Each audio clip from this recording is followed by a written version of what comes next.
حضرت امام علی علیہ السلام نے فرمایا، کم کھانا حرام سے تحفظ اور پرخوری اسراف ہے۔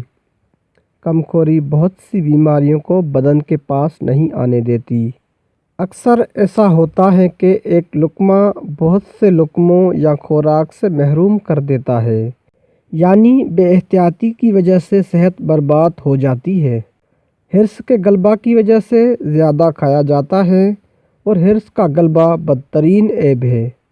زیادہ کھانا اور زیادہ سونا نفس کو برباد کر دیتا ہے، اور دونوں مضر ہیں۔ پرخوری بغل کی بدبو کو پھیلاتی ہے۔ شہد کی مکھی کی مانند ہو جاؤ، وہ جب بھی کھاتی ہے پھولوں اور کلیوں سے صاف ستھرا کھاتی ہے۔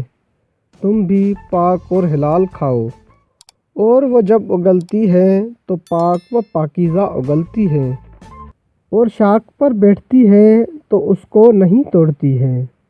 تم بھی دوسروں پر بار نہ بنو، کسی کی دل شکنی نہ کرو۔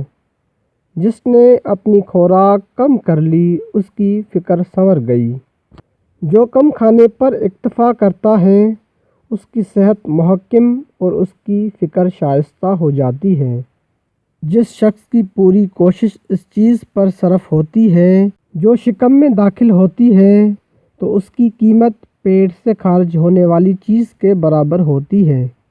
جس کی خوراک بڑھ جاتی ہے اس کی صحت و تندرستی گھٹ جاتی ہے، اور اس کا خرچ اس کے لیے بار بن جاتا ہے۔